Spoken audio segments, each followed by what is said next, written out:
Sivan Hirsch, qui est donc à l'Université du Québec à Trois-Rivières. Bonjour Sivan. Bonjour.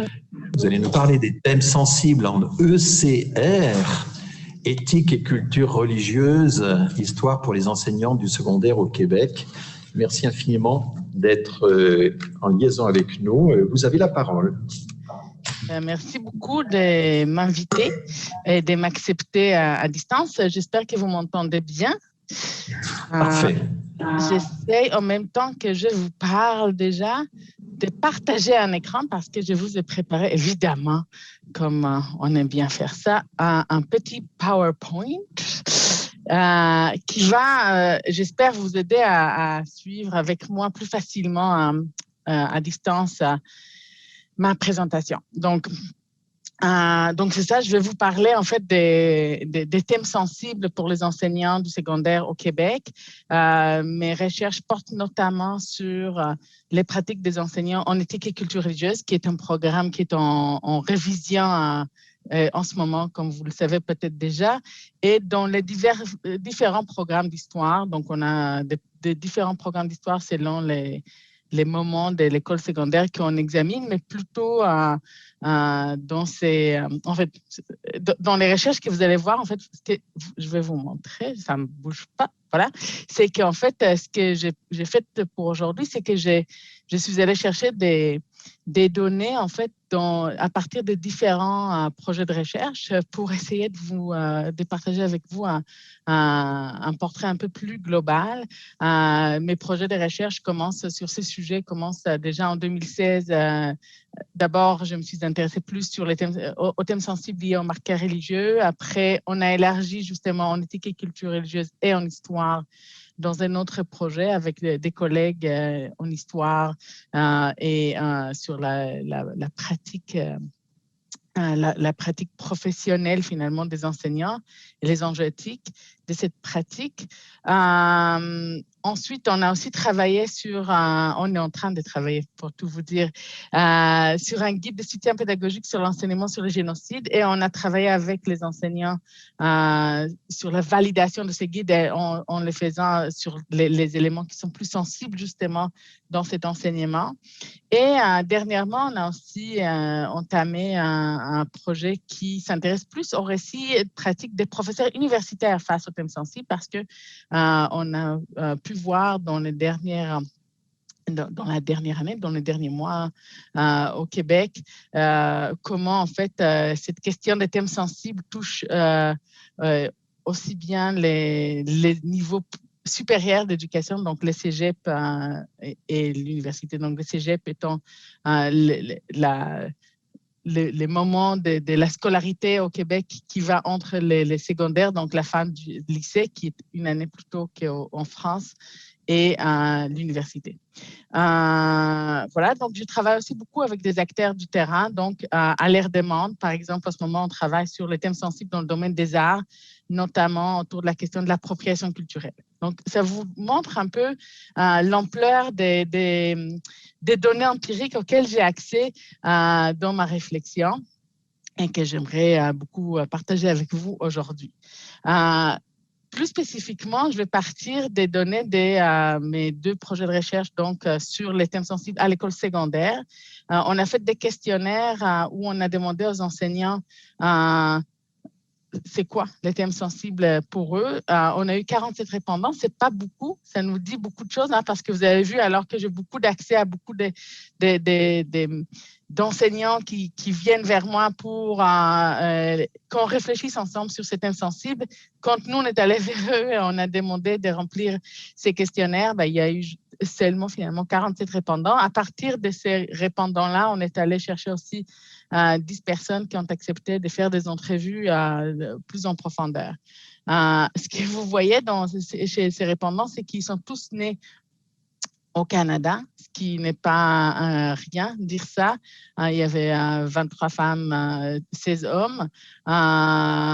Il y en a dans les questionnaires qui n'ont pas répondu à cette question.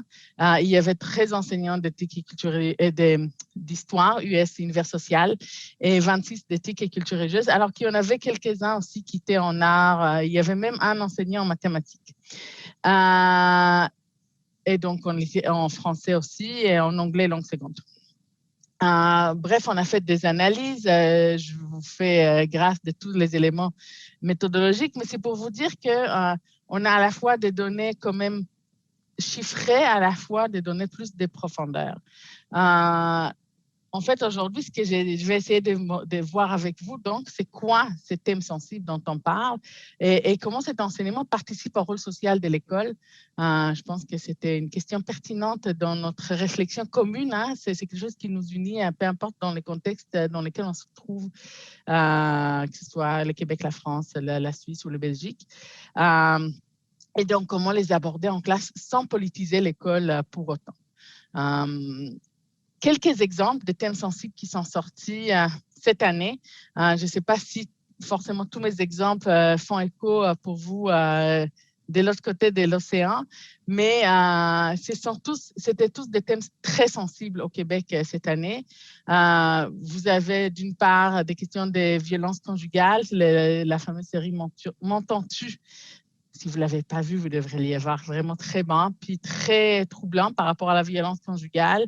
Il y a la tête de McDonald, qui était le premier ministre du Canada, qui a mis en place la loi sur les Indiens, qui est une loi maintenant reconnue comme une loi raciste, mais aussi qui était au départ de l'idée des écoles des pensionnats autochtones. J'ai mis l'exemple aussi des I'm Not Your Negro parce que peut-être vous avez entendu parler des gros débats sur les mots utilisés en classe et les mots qu'on ne devrait pas utiliser en classe.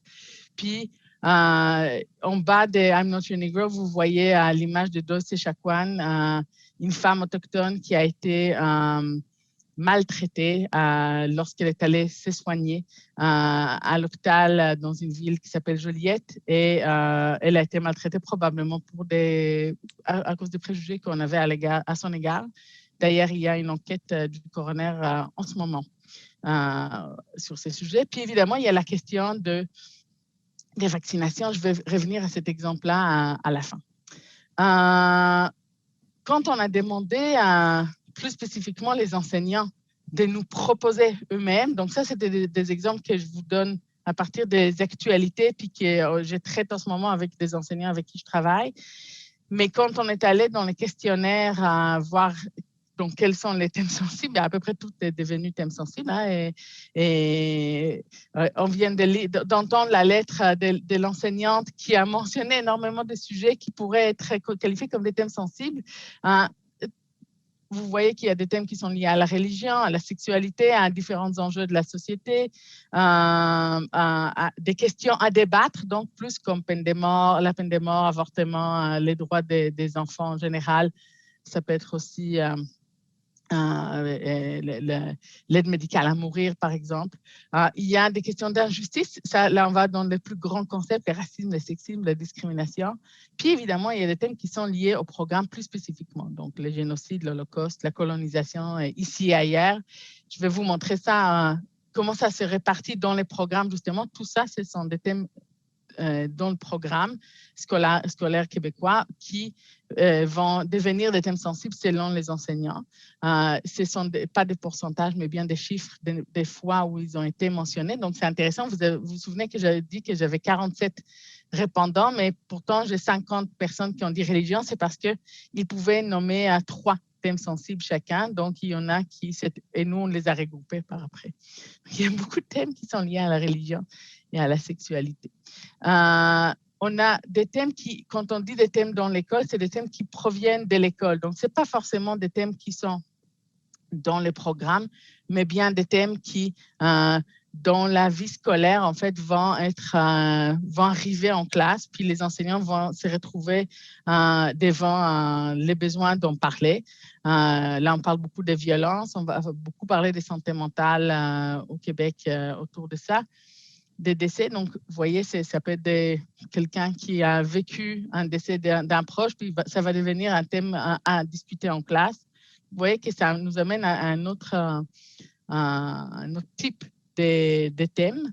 Puis j'avais aussi des thèmes liés dans la société, je vais vous le montrer en dehors de l'école, c'est les brins ici. On dirait que je sautais dans ma diapo, mais ce sont tous les thèmes qui sont plus en brun. Donc, vous voyez qu'il y a quand même beaucoup plus de thèmes dans le programme, donc les rouges, qui viennent du programme. Il y a des thèmes qui viennent de la vie de l'école, mais il y a aussi évidemment des thèmes qui viennent d'en dehors de l'école. Quand on parle de violence, c'est souvent justement les attentats, les guerres, les conflits armés.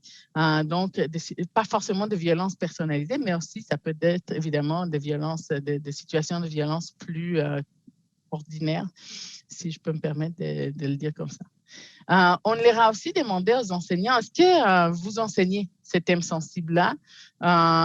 Vous voyez que le plus souvent, sur chaque thème en fait, chaque thème qu'ils ont nommé, on leur a demandé, est-ce que c'est un thème que vous traitez encore en classe? Puis le plus souvent, ils disent oui.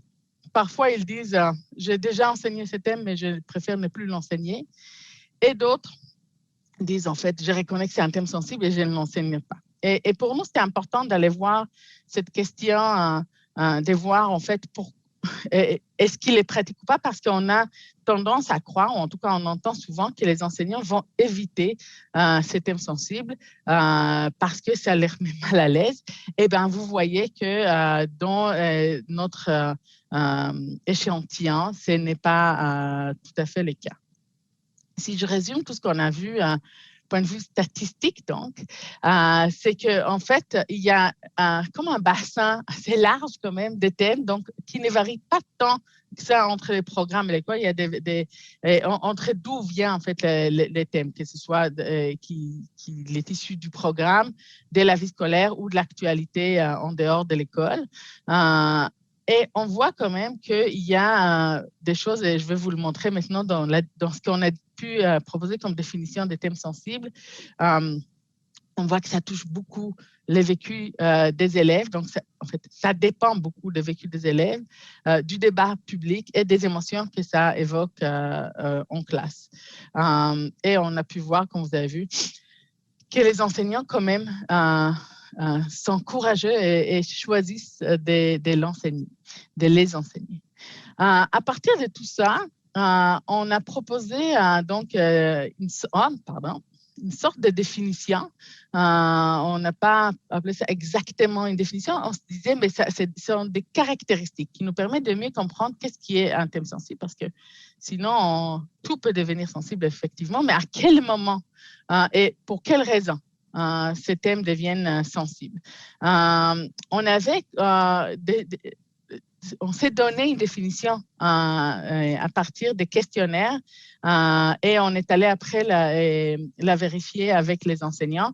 Donc, ce que vous voyez au milieu, c'est la définition qu'on s'est donnée à partir des réponses au questionnaire et les précisions des enseignants sur la façon que ça se présente ou que ça se manifeste dans la classe d'une part et dans la société d'autre part, qui va faire que ces thèmes vont devenir sensibles.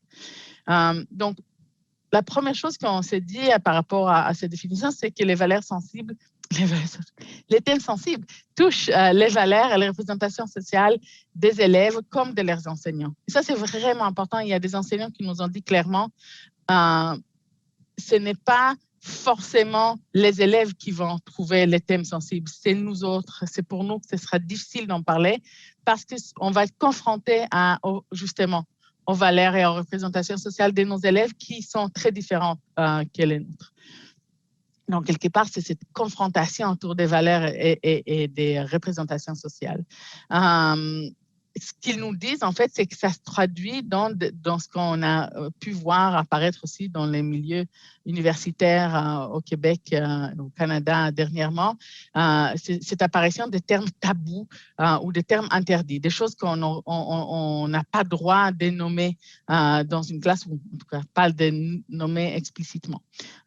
Et ça les met beaucoup mal à l'aise parce qu'ils reconnaissent qu'il y a une différence justement de valeurs et de représentation sociale et qu'ils sont incapables d'aller plus loin. Ils ne se sentent pas tout à fait légitimes de le faire. Un deuxième élément de la définition, c'est qu'en fait, ces thèmes sensibles font partie de l'actualité. Et quand on dit que ça fait partie de l'actualité, ça implique que l'actualité telle qu'on la vit aujourd'hui dans le monde entier, c'est d'une part une polarisation très forte dans la société des idées et des débats, ce qui fait que c'est beaucoup plus difficile de suivre un débat sans prendre un côté plutôt qu'un autre, donc d'être dans les nuances de la réflexion. Et ce que ça amène aussi, c'est que ça touche très précisément, comme je vous ai dit tout à l'heure, les vécus des élèves qui vivent cette polarisation, qui vivent ces débats. S'ils ne lisent pas les journaux, mais ils les entendent ailleurs, n'est-ce pas? Et ça crée une sorte d'urgence de répondre ou de réagir dans la classe. En tout cas, c'est comme ça que les enseignants le vivent, même si c'est entre nous pas forcément nécessaire d'agir toujours dans l'urgence.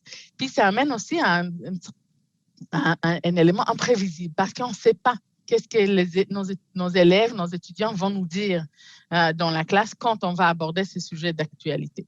D'ailleurs, ça m'est déjà arrivé d'avoir des effets contraires où en fait, je pense que quelque chose va devenir très, très sensible. J'annonce le sujet, puis en fait, aucun de mes étudiants n'en a entendu parler. C'est pour vous dire que moi, j'étais prête à avoir une explosion de thèmes sensibles et que c'était en fait inexistant comme sujet pour mes étudiants. Ça aussi, ça peut arriver. Troisième élément de notre définition, c'est qu'en fait, donc ces thèmes font débat entre experts. Et ça, c'est vraiment intéressant à préciser. Ce n'est pas forcément sur le thème lui-même.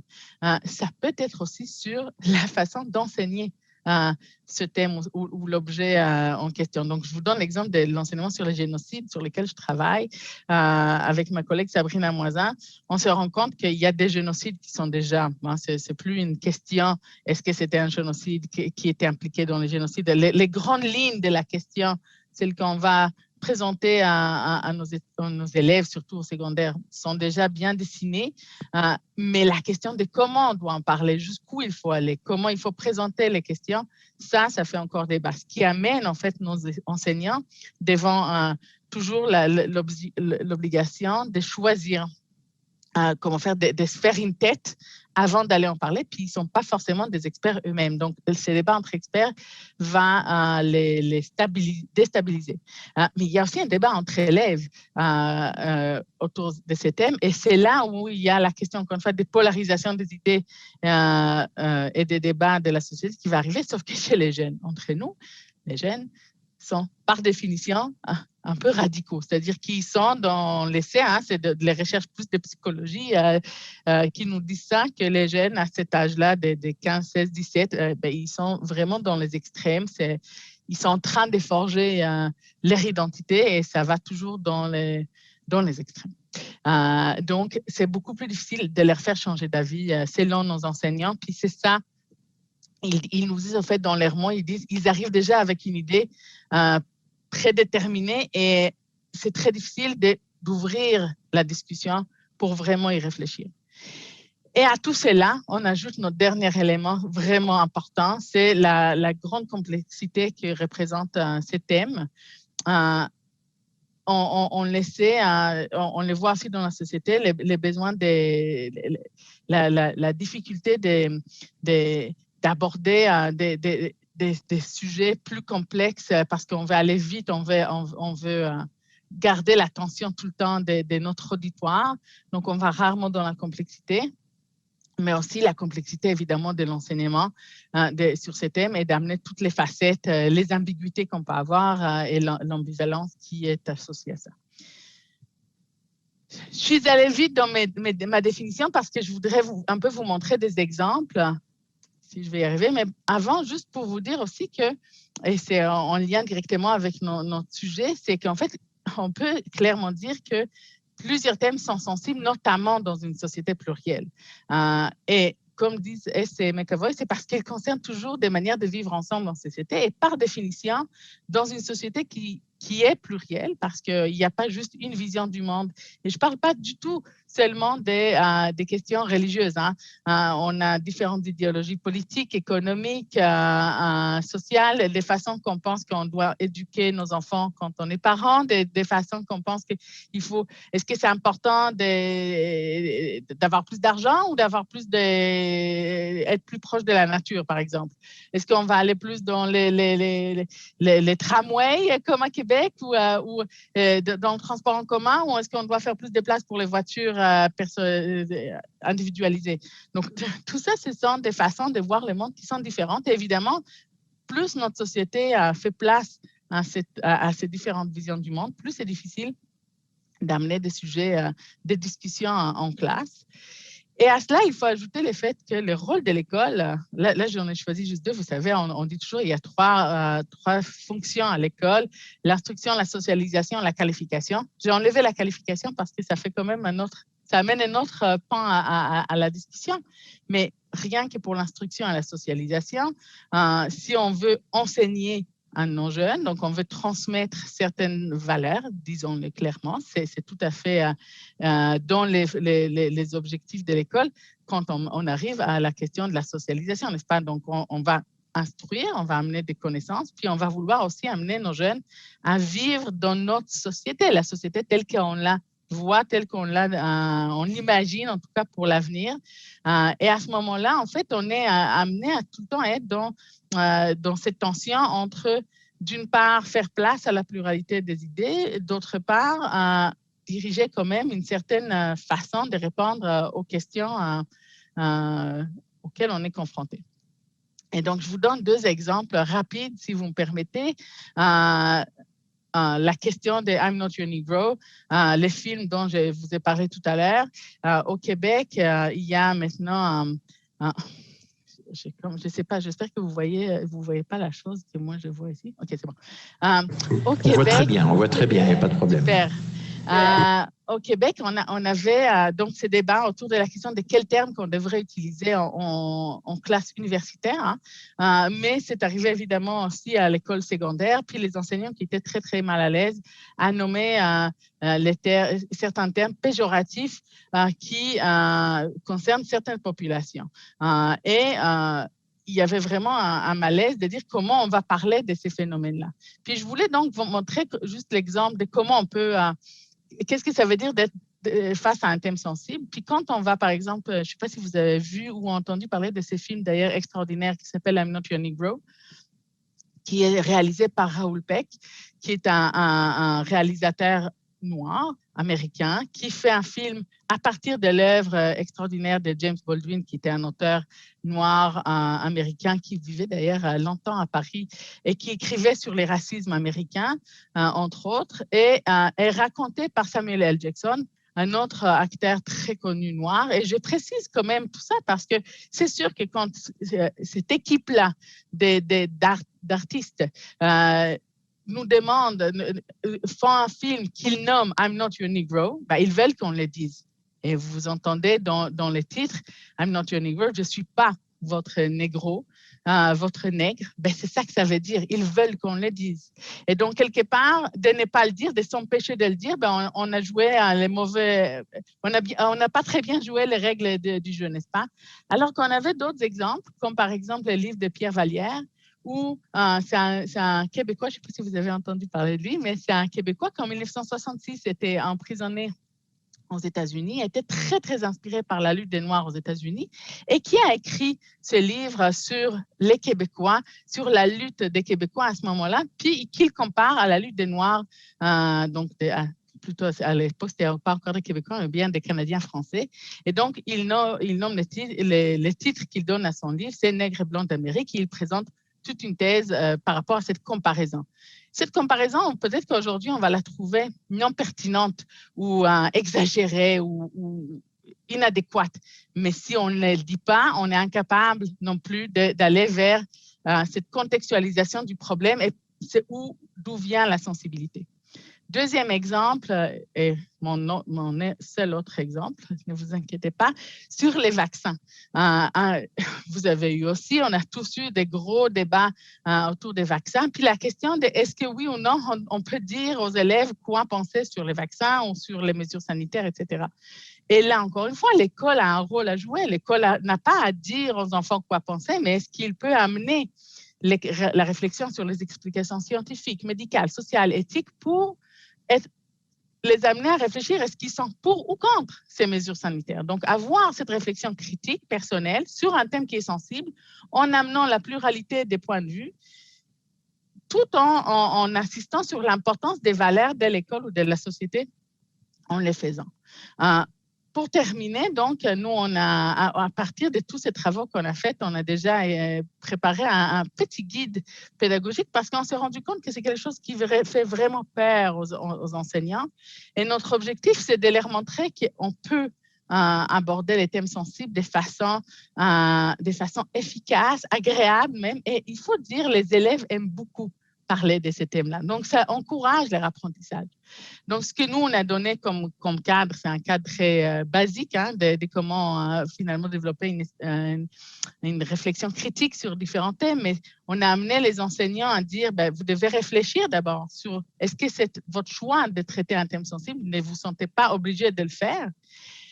Réfléchissez sur ce que ça veut dire, mais si vous le faites, préparez-vous. Donc, c'est notre deuxième étape. On se prépare. Et quand on se prépare, on va aller voir non seulement nos propres, on va aller chercher en fait des informations en allant plus loin que nos propres prénotions. Parce que vous savez, on a tendance, même nos outils informatiques vont nous diriger vers les choses qu'on connaît déjà, n'est-ce pas, qu'on a déjà lues. Alors que là, on invite les enseignants à s'ouvrir, à découvrir justement d'autres points de vue sur le sujet. Bon, après, on leur donne quelques conseils sur l'animation dans la classe. Très important de comment on les traite dans la classe, donc de définir d'abord les règles de jeu, faire place à la diversité, justement, des représentations du monde, éviter les sophismes, donc tout ce qui est l'appel à l'autorité. Mon père dit, mon imam dit, mon prêtre dit, mon ami m'a dit que, tout ça, ça ne marche pas non plus, peu importe qui l'a dit. De prendre une distance critique, donc de s'éloigner un peu, d'observer la question avec l'ajout de tous ces repères qu'on propose. Puis vraiment très, très, très important, c'est le retour. C'est le fait qu'il faut, à la fin d'un cours de tout enseignement sur les thèmes sensibles, il faut se demander pourquoi on a fait cet enseignement-là. Il faut rappeler aux élèves pourquoi on a fait cet enseignement-là, parce qu'on n'aborde pas un thème sensible pour choquer les élèves, pour avoir un débat animé dans la classe. Il faut qu'il y ait une vraie bonne raison pourquoi on a abordé ce thème sensible et qu'on a pu travailler quelque chose avec les élèves. Si c'était pour développer leur pensée critique sur la question, extraordinaire. Mais rappelons-le, à la fin de notre activité, on a appris ceci, cela, on a posé telle question. On est allé examiner certains repères et voici où est-ce que ça nous a amené dans notre débat. Et donc, avec cette proposition-là, ce qu'on espère en tout cas, c'est qu'on répond vraiment directement aux besoins des enseignants, tels qu'on a pu les observer dans nos recherches. Et donc, on les aide en fait à mieux faire face à ces situations qui sont de plus en plus nombreuses et qui sont de plus en plus, encore une fois, à tous les niveaux.